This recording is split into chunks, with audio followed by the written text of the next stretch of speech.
Hey guys, welcome back to the Trainer Feed.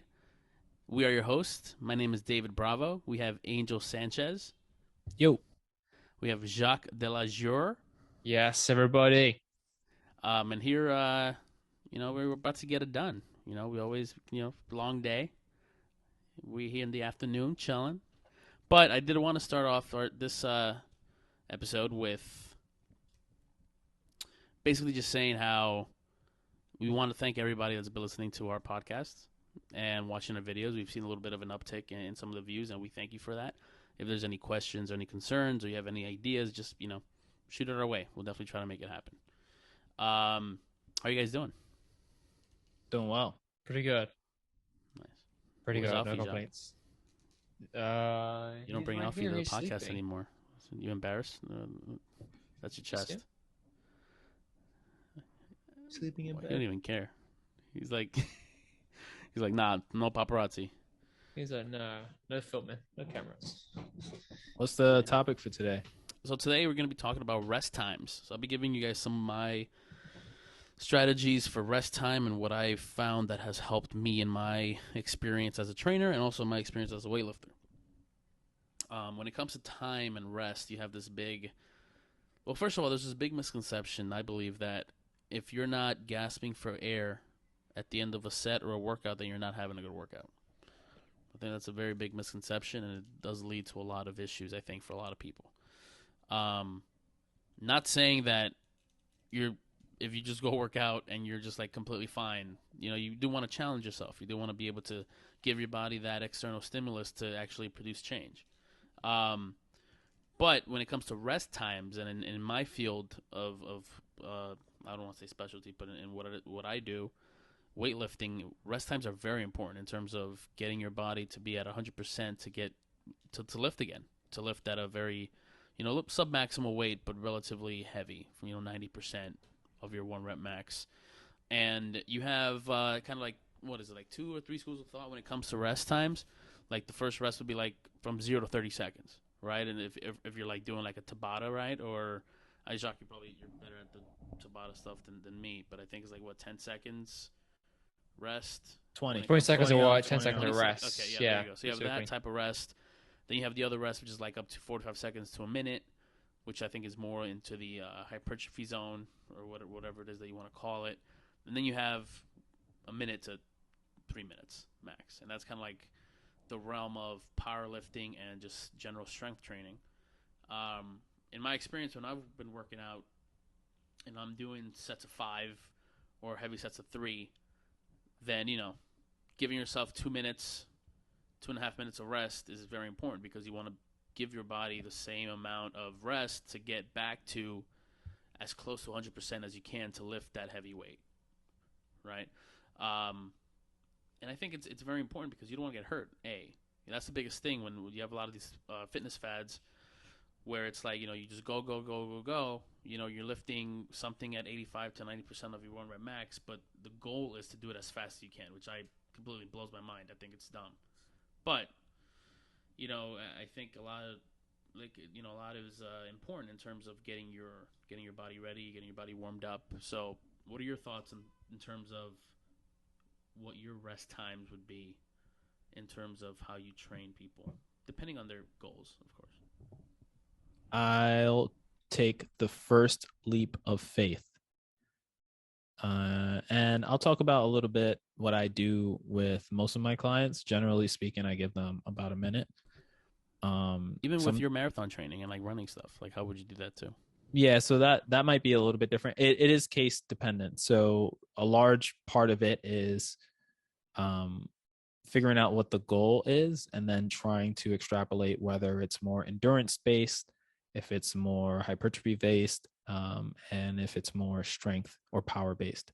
Hypertrophy being muscle building for those who don't know. So, obviously with endurance, you can go a little bit lighter with the rest times, or lower with the rest times, I should say, and then lighter with the load. And hypertrophy, you can kind of be in the sweet spot, sort of in the middle. And then on the opposite end of the spectrum, where you have like your power and your strength base, you should definitely be getting a lot more rest to the point where you feel like you can give another 100% of an effort.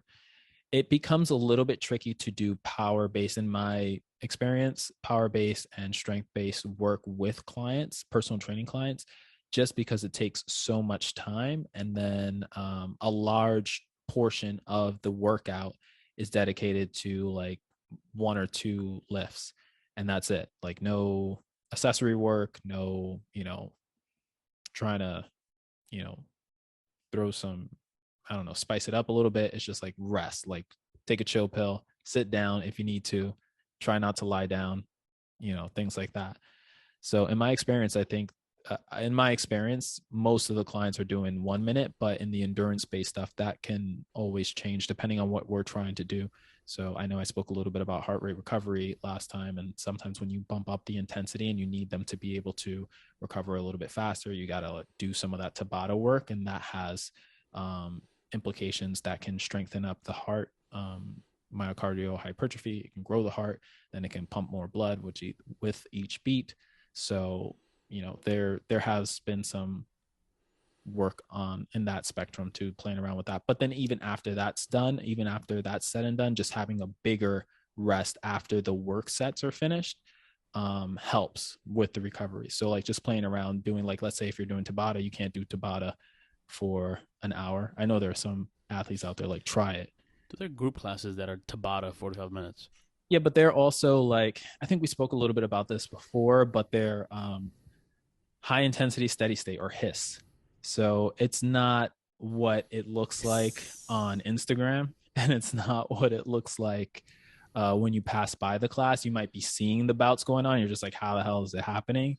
And the form is deteriorating, but it's definitely workable. And then afterwards, there's like a pause so people can recover, because you can't just go at it, for as long as you possibly can. Then you'll just hurl and pass out.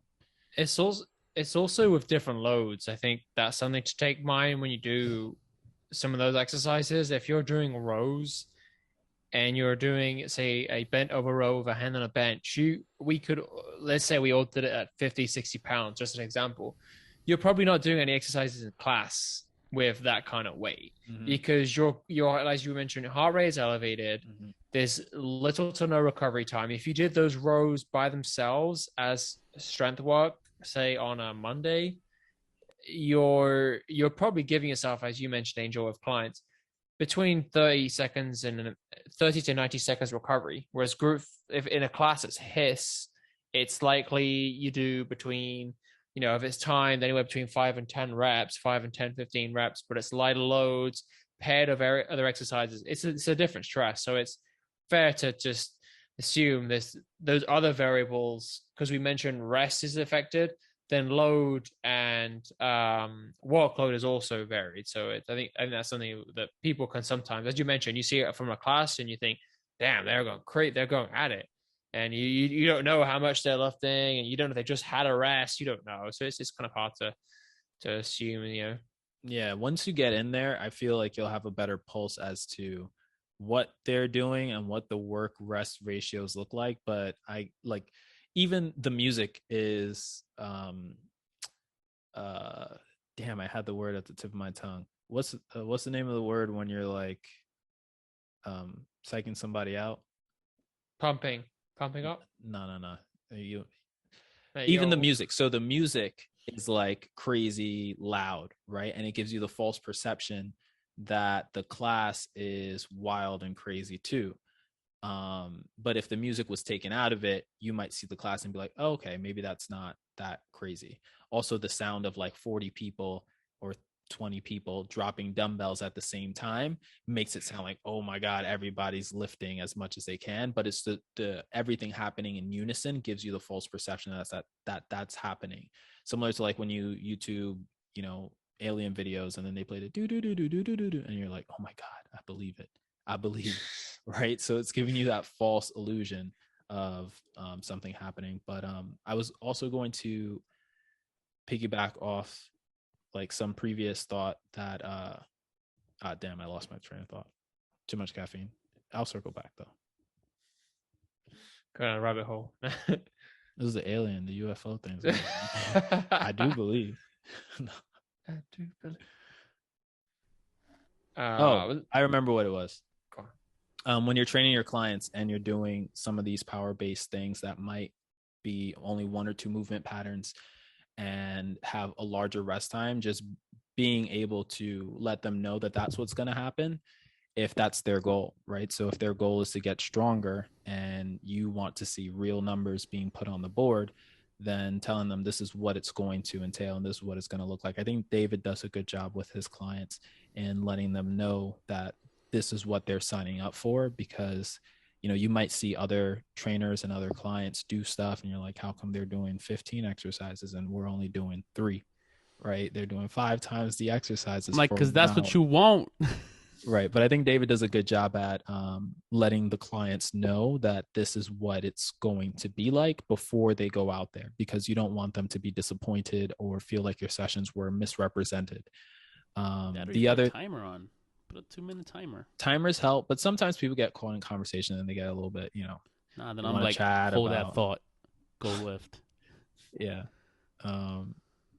Yeah, so there's that. And then the other thing that I was going to talk about, piggybacking off of Jacques' point, is that in some of these group fitness classes, you'll have compound movements. So the complexity of the movement pattern is also something that you got to take into account. So it's not only like the load, it's not only how many exercises in succession are they doing, but also the complexity of the exercises, because you might not do like 5 compound movements back to back. You might have a compound lift, then accessory, then another accessory, like single joint movement pattern, another single joint movement pattern. And that kind of helps spread the love so that people don't tap out quickly. Also mixing it between like upper body and lower body. So that also is taken into the equation. There's a lot of stuff that gets taken into the equation in regards to group fitness classes. I know Jacques has been taking some classes. He was at you saw me yesterday. I was dripping. My shins are sweating. So he was a WAP. Yeah, he was a wet ass person. Yeah, glad you clarified that. Yeah, just. But yeah, because it's in a class I won't use. I mean, maybe it's just me, but there are people a lot stronger than me, obviously. But I don't use anything ever heavier than 30-pound dumbbells. And 30-pound dumbbells, if you do a couple reps, just generalizing, but there's heavy weights out there, and most frequently between 8 and 30 pounds the weights used. There's no one using 100-pound dumbbells. No one using a pair of hundreds, at least that I've seen. And because the intensity is such that you need more recovery time to be able to do X amount of reps of that exercise paired up with 3-4 other exercises. And it's just it's the intensity. It's just as though if someone would do a run and a sprint. The sprint is as fast as they can go, but they can only sprint for max 5 to 20 seconds, maybe it's 30 seconds. 5 to 10. Right. True. I was thinking maybe like a 200-meter run, like is about 15 seconds, I think. But right? There's different phases though. The WOD said sprint, do a 1-rep max snatch, sprint for 10 minutes, and then do burpees for time, all within a minute. So you gotta do it, Jacques. How you sprint for 10 minutes only within a minute? Yeah, I got the time machine. But that's just as that example. That's an extreme example. But the point being was with the sprint and the running was if you sprint for about 5 to 15 seconds, say, and if you run for 20 minutes, if you look at the intensity is different, so the output looks different. Mm-hmm. You might feel as the sprints walked you harder, but the longer run might have a different feel. I mean, it's going to have a different feel. I'm saying it for just thinking out loud, but that's just a way to think about it with strength training and different intensities. If something as a high intensity steady state class, lower loads, but go for a long period of time, where strength is almost more like one of those sprints. If I use that analogy, like the deadlifts, if you do 5 of your max deadlifts, you're not going right away and doing 5 burpees or 5 muscle ups. I think that's just the one thing in some of the exercises in classes and on WODs, they'll have 5, 6 of the most strenuous exercises in the body paired in one. And I'm just, maybe I'm just weak, probably, but I see that and I just think that's just a lot. And also workouts I haven't liked were, here I go down this rabbit hole. No, real quick. Well, I think the best workouts are when it does the oh man, the is it called the vertical loading, when you load upper body then lower, upper then lower, and you go between the two. So if you go from one exercise to the other one is somewhat recovering before you go back to another one. Mhm. You know, let's just say squats. I mean, squats are a whole body, but you know what I mean, like a squat, then a push up, then a lunge, and then a pull up, like to kind of go between the two and break them up. You know, so I just think it depends on the programming too, but without rattling off too much. Yeah, the recovery is really important, and even yeah, so it's setting the kind of like framework and letting your clients know if these are your goals, these are the rest times that are appropriate, and this is the kind of work that we'll be doing to help you focus on it. I think that helps to have that discussion early on, and then just follow through with it, because there are going to be times where either you want to say something to your client or they want to say something to you, and the rest time should be the rest time, right? Because at the end of the day, we have only so much time, and we just got to make sure that we make the best of it. Cool. All right, let's wrap this short one up. Do you guys have any plans? Oh, I have a pretty big one, but I'll let you guys know about it after. Oh, another project. You Here could you call go. it that. You could call it that. Ooh, all right, Jacques. Shit, my bad. Sorry. How about you, Angel? I'm just chilling, bro. Just chilling. Oh, okay. All right, just chilling. Yeah. All right, bye, guys. Later. See you guys.